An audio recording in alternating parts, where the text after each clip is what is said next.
Hello, my name is Taylor Willingham with the Willingham Law Firm in McKinney, Texas, and I'm here to talk about the formalities of a will. Maybe you're deciding to do your own will, maybe it's online, or maybe you're deciding to just handwrite one. In the state of Texas, we give you a lot of freedom in writing a will. You can just handwrite your own will. We call that a holographic will. So you can get out a pen and a piece of paper and just write down what you'd like done, and the probate courts will try to honor that. I would not suggest that you do that, but if you decide that's what you want to do, go ahead and do it. We will try to honor it. Just make sure that you sign it. There's no need to have it witnessed because it's all in your handwriting. Now, do not type it out and then try to sign it. That will not work. We will talk about an attested will, what the requirements are a little bit later in this program. The first thing, let's talk about in general, what are some of the things you need to kind of be aware of when you're writing a will. The first thing is are you of the right age? You have to be at least 18 years old to write a will. You have to be married. And then the last condition is if you are below the age, or if you're younger than the age of 18, you can write it if you are in the armed forces. If you're under that kind of a situation, then you don't really need to worry about it because the military will handle that situation. You just go to a JAG officer and they'll write it for you. The next condition, or the things you should be worried about, are condition wills. Sometimes people try to put conditions inside of a will and it messes up the will. So for example, I read a lot of people that will write, I read a lot of wills that say things like, I am taking a trip to Africa. If I die in Africa, then I want this to happen. Be very careful of if-then statements putting in your will. Those are conditions, and those are not wills. So in this situation, let's say someone wrote a will that said, if I die in Africa, then I want my property distributed according to this manner.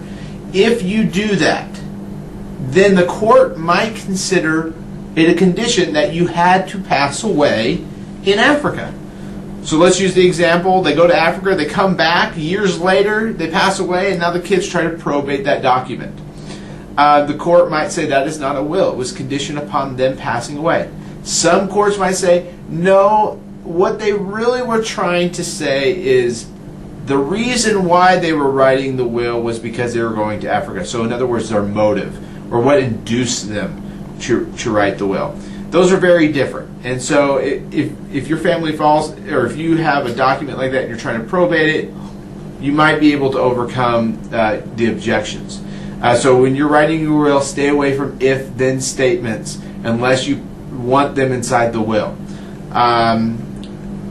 The next situation is making sure that it's operative on your death, not during your lifetime.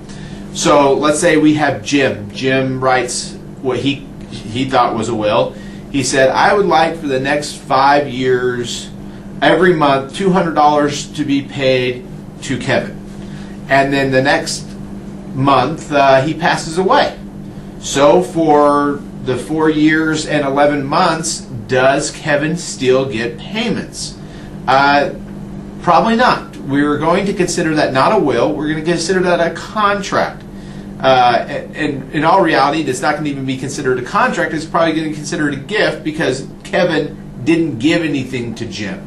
And under contract law, we consider that you have to have what we call consideration. There has to be something given for something. And so in that situation, there's probably Kevin is probably not going to continue receiving any kind of money. So that would not be considered a will. So be very careful how you're drafting it. Make sure you're specifically telling the court what you want to happen when you're no longer alive. My executor shall give my property to this person. Don't put things like, my executor could do this. Well, that's not really disposing of your property. Make sure you use words like shall and will. Those are a lot better words than could or should or maybe or could think about doing this. We don't want the executor to think. We want them to do. So make sure you have specific statements in the will directing the executor how to distribute your property. Okay. Attested wills. So I talked about how you typed up a document. So if you type up a document, you got to make sure that you have 3 requirements for it to be a will. First, it must be signed by the testator, or you, the person who is writing the will.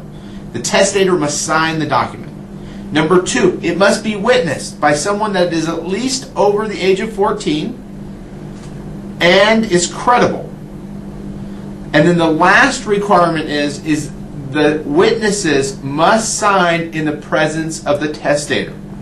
They must witness the actual signing of the testator. Now, we have a lot of cases out there. The testator wasn't really looking, the witnesses weren't really looking at the testator when he signed it. That doesn't matter. They just have to kind of be in the room. Or, we can't control where someone's actually looking. Someone might be looking right at you, but not really looking at you. We just don't know that. So we don't get into those kind of petty arguments. Mainly, they just have to be in the room when signing the document. That's what you need to make sure. Also, there's some other things I want you to consider. Don't pick witnesses if you're going to give something to them. That just creates problems. Make sure your witnesses are people who aren't really receiving anything. Take them out to eat afterwards to thank them for helping you out.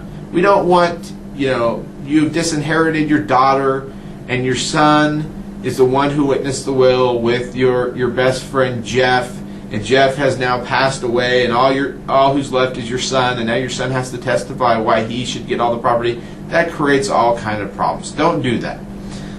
The last thing I want to talk about with your will, there's a lot of things that you can put inside your will. You can be very creative with it. It's a very creative document. I'm not going to go through that all with you. I would highly suggest go seeing an attorney and talking to them about the different ideas you would like to implement. The last thing I do want to talk about, because this is the document that I see most people kind of throw to the side and don't understand what it really is. It's called the self-proving affidavit.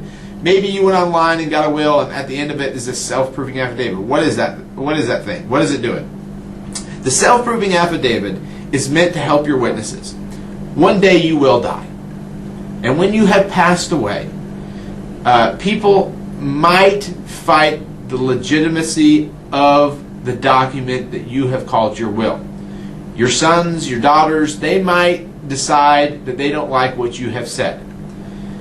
The court wants to know that you really did make this document. That's why you had witnesses, to witness that you did sign that document.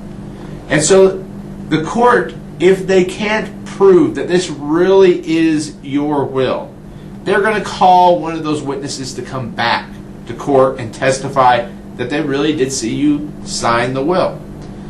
In that case, what if the witnesses have died or have moved out of state, or there's many things that could happen, or no longer is competent to come testify? What are they going to do? Well, they can sign what's called a self-proving affidavit. And if they sign that document, they don't have to come back to court. Your attorney can submit the self-proving affidavit, and that will be sufficient, and the witnesses will no longer have to show up to testify about them witnessing the will. So it's a very good document for your witnesses. So be kind to your witnesses and have them sign the self-proving affidavit. My take on online wills. You can do your own will.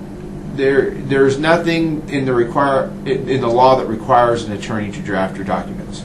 But you can do your own taxes.